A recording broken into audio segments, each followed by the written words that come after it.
Assalamualaikum warahmatullahi wabarakatuh. Salam sejahtera untuk kita semua.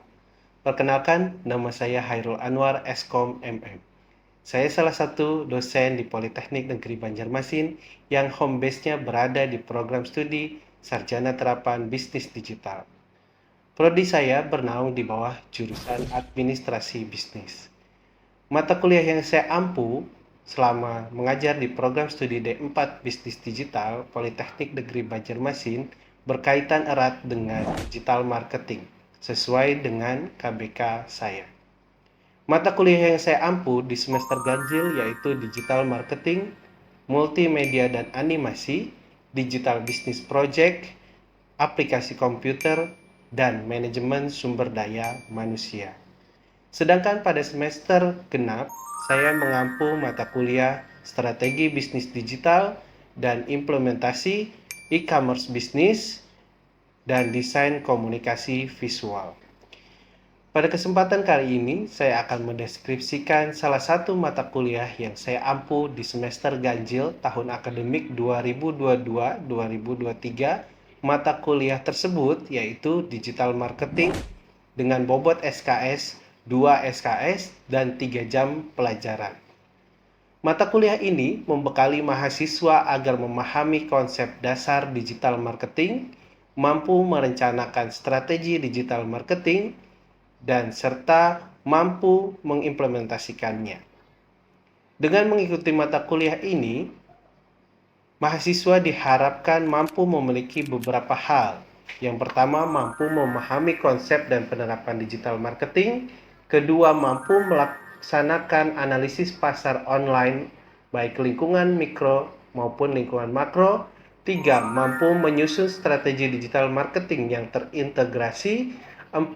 Mampu menerapkan konsep digital marketing mix, relationship marketing, dan social media marketing dalam menyusun strategi digital marketing.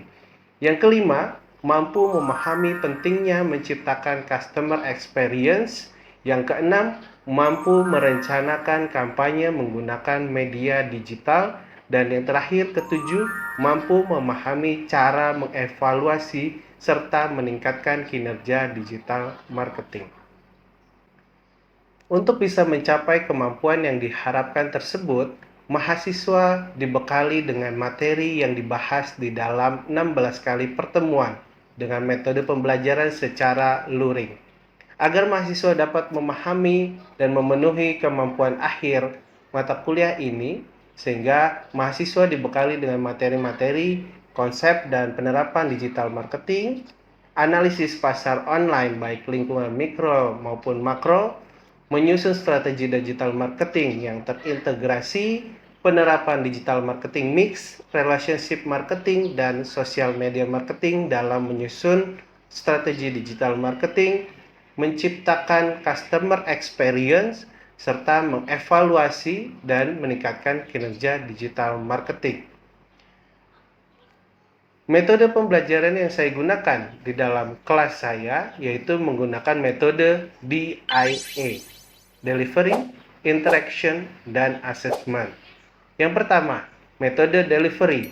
Metode delivery yang saya gunakan dalam menyampaikan perkuliahan kepada mahasiswa.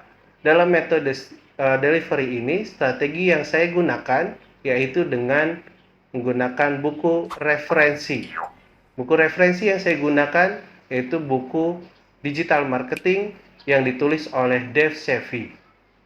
Selain textbooks atau buku referensi yang saya gunakan, saya juga mengajak mahasiswa agar rajin mencari referensi lainnya, terutama artikel-artikel ilmiah yang berhubungan dengan digital marketing. Kemudian, media pembelajaran yang saya gunakan dalam pembelajaran di kelas yaitu menggunakan Simpadu atau Sistem Informasi Terpadu dari Politeknik Negeri Banjarmasin serta Google Education dengan memanfaatkan fitur-fitur pendukungnya seperti Google Classroom, Google Meeting, dan Google Mail. Kemudian, teknik pembelajaran berikutnya yaitu interaktif, di mana setiap pertemuan saya mengajak mahasiswa untuk membahas studi kasus yang saya berikan, yang kemudian akan didiskusikan mahasiswa untuk dianalisis dan dituangkan ke dalam sebuah strategi digital marketing. Saya juga menggunakan beberapa model komunikasi dengan mahasiswa saya, yaitu di dalam kelas saya memberikan waktu untuk mengadakan yang namanya Q&A atau question and answer secara aktif baik di akhir materi maupun saat penyampaian materi. Saya selalu mendorong mahasiswa untuk terus aktif di kelas saya agar pembelajaran menjadi komunikatif dan dua arah. Saya juga menggunakan media grup WhatsApp untuk berkomunikasi dengan mahasiswa saya jika mahasiswa saya mempunyai pertanyaan seputar materi yang diajarkan. Yang terakhir, metode yang saya gunakan adalah metode assessment. Metode assessment yaitu metode yang saya gunakan untuk menilai mahasiswa. Saya selalu menjelaskan kontrak perkuliahan di awal perkuliahan.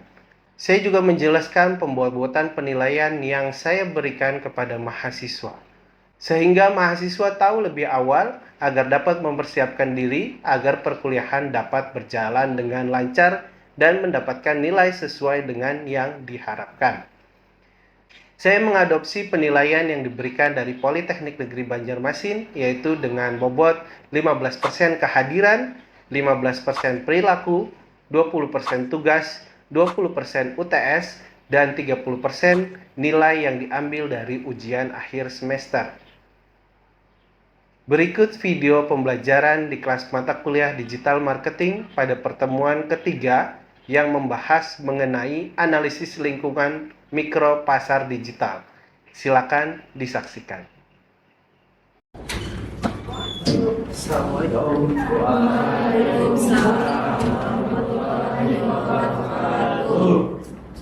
Semua masih berada di luar kelas. Alhamdulillah, berarti sudah sudah melaksanakan disiplin kelasnya. Oke, sebelum kita memulai perkuliahan kita pada hari ini, saya minta tolong ketua kelas, mana ketua kelas? Ya, silakan dipimpin doa. Sebelum memulai.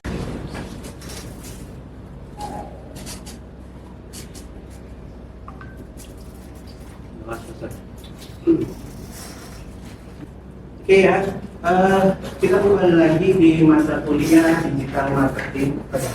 Sebelum pertemuan hari ini, ya sebelumnya saya sudah menjelaskan tentang dasar-dasar pemasaran digital. Ya. Yang pertama, kemarin saya sudah membahas tentang definisi pemasaran digital, kemudian manfaat dan tantangan pemasaran digital, serta strategi komunikasi dalam pasar digital. Ada yang masih ingat apa sih pemasaran digital itu sendiri? Ya. Nama saya Syarifah Nurulika dari kelas 2B. Digital marketing itu kegiatan yang dilakukan untuk mencapai tujuan pemasaran dengan memanfaatkan teknologi dan media digital. Oke, terima kasih. Benar sekali ya. Di pertemuan sebelumnya sudah saya jelaskan, digital marketing adalah segala kegiatan yang dilakukan untuk mencapai sebuah tujuan yang dilakukan dengan pemanfaatan teknologi informasi. Ya. Nah, di dalam sebuah digital marketing kita mengenal yang namanya lingkungan mikro pasar digital. Nah, ini yang akan kita bahas pada hari ini, ya. Yang di dalamnya ada pembahasan tentang konsumen digital, pesaing, dan pemasok atau supplier di dalam sebuah bisnis digital. Nah, diharapkan nanti kalian setelah mempelajari ini, kalian akan memahami dan mengenal apa sih lingkungan mikro di dalam dunia digital marketing itu sendiri dan bagaimana menganalisis pemasaran secara digital. Kalau kita berbicara tentang lingkungan pemasaran digital, itu bisa dibagi atau digolongkan menjadi dua lingkungan pemasaran digital, yaitu yang pertama adalah lingkungan mikro dan lingkungan makro. Yang akan kita bahas pada pertemuan hari ini adalah tentang lingkungan mikronya. Ya, lingkungan mikro itu sendiri yaitu ada pelanggannya, ada pesaing dan supplier. Ini adalah pihak-pihak yang berhubungan langsung dengan si pasar digital itu sendiri. Sedangkan lingkungan makro, ya, nanti kita akan bahas di pertemuan selanjutnya. Nah, kemudian yang menjadi bagian dari lingkungan mikro pasar digital yang pertama adalah pelanggan. Ya, tentu kalau kita mau membuat sebuah strategi pemasaran digital, kita harus tahu dulu bagaimana pelanggan itu berperilaku di pasar digital. Nah, makanya kita perlu yang namanya analisis pelanggan. Dalam analisis pelanggan ada istilah yang disebut dengan Z-Mod, sebagai starting moment ketika si customer atau pelanggan tertarik terhadap produk atau jasa yang ditawarkan oleh si penjual. Yang saya bilang siklusnya terus berputar. Jadi kalau di zero moment of truth-nya itu tidak memberikan kesan yang baik kepada pelanggannya, maka dia akan berhenti pada satu titik dan tidak akan lagi melakukan yang namanya first moment of truth dan second moment of truth-nya. Nah, yang pertama yang bisa dilakukan ketika pada titik zero moment of truth, yaitu bisa melakukan yang namanya analisis perilaku konsumen. Ya. Analisis perilaku konsumen ini dilakukan bisa dari analisis permintaan. Ya. Nah, analisis perilaku konsumen itu sendiri bisa dilihat dari karakteristik pelanggannya, ya, mulai dari demografi, kemudian bagaimana psikograf dan perilaku konsumen di media digital tersebut. Yang pertama, nah itu materi saya hari ini mengenai pengenalan pasar mikro di pasar digital. Dari apa yang saya sampaikan, ada yang ingin ditanyakan? Silakan. Perkenalkan, nama saya Ahmad Muhaimin, NIM E02032203. Saya ingin bertanya, di dalam materi Bapak yang sampaikan tadi ada mengenai analisis lingkungan pesaing menggunakan model 5 kekuatan, salah satunya yaitu potensi masuknya pesaing baru. Kemudian yang Bapak jelaskan tadi bahwa masuknya pesaing baru ini potensinya sangat kecil. Apakah memang pesaing baru tidak bisa memenangkan atau unggul dalam persaingan? Terima kasih. Terkait dengan 5 kekuatan, model 5 kekuatan, di situ ada tadi saya jelaskan ancaman pendatang baru. Menjadi pertanyaan adalah tadi kan saya jelaskan bahwa potensinya sangat kecil sekali. Ya, memang benar ketika produk baru masuk ke pasar, biasanya itu sangat sulit sekali untuk menjadi unggul atau memenangkan pasar. Tapi tidak menutup kemungkinan jika produk tersebut atau jasa tersebut memenangkan pasar. Ya, ada beberapa faktor yang bisa dilakukan supaya memenangkan pasar. Contohnya mungkin bisa menurunkan harga supaya harganya bisa bersaing dengan produk yang lainnya. Kemudian juga bisa meningkatkan kualitasnya, ya. Jadi bisa memberikan produk yang lebih unggul atau lebih terdepan kualitasnya dibandingkan dengan produk-produk yang sudah ada. Selain itu juga harus melakukan yang namanya perluasan pasar supaya produk tersebut dikenal oleh banyak orang melalui promosi atau iklan yang ada di media digital itu sendiri. Ya, seperti itu ya.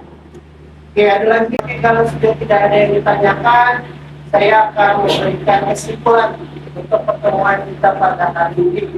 Jadi kesimpulannya, ketika kita mau melakukan yang namanya analisis lingkungan makro pasar digital, kita harus ketahui dulu apa unsur-unsur yang ada di dalam lingkungan mikro pasar digital itu sendiri. Yang pertama tadi ada yang namanya pelanggan, bisa dilakukan dengan SWOT analisis. Kemudian yang kedua ada yang namanya pesaing. Ya, pesaing bisa dilakukan dengan 5 kekuatan analisis 5 kekuatan quarter.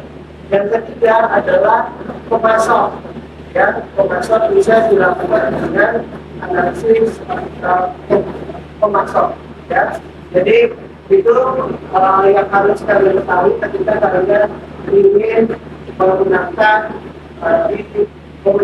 pasar digital di lingkungan mikro ya. Oke, sudah paham semua ya? Sudah paham, saya cukupkan pertemuan kita pada hari ini.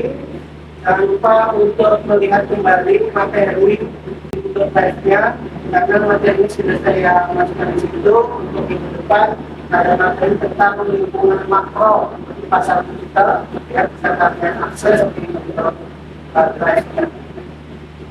Saya cukupkan pertemuan kita hari ini, kurang lebihnya saya mohon maaf apabila ada salah kata dan perbuatan. Terima kasih atas kehadirannya. Semoga apa yang saya sampaikan bermanfaat. Wabillahi taufiq wal hidayah. Wassalamualaikum warahmatullahi wabarakatuh. Waalaikumsalam warahmatullahi wabarakatuh. Mata kuliah yang saya ampu selaras dengan kegiatan penelitian dan pengabdian kepada masyarakat yang selama ini saya kerjakan. Penelitian yang saya lakukan berkaitan erat dengan perkembangan praktek mata kuliah ini di lapangan atau di industri.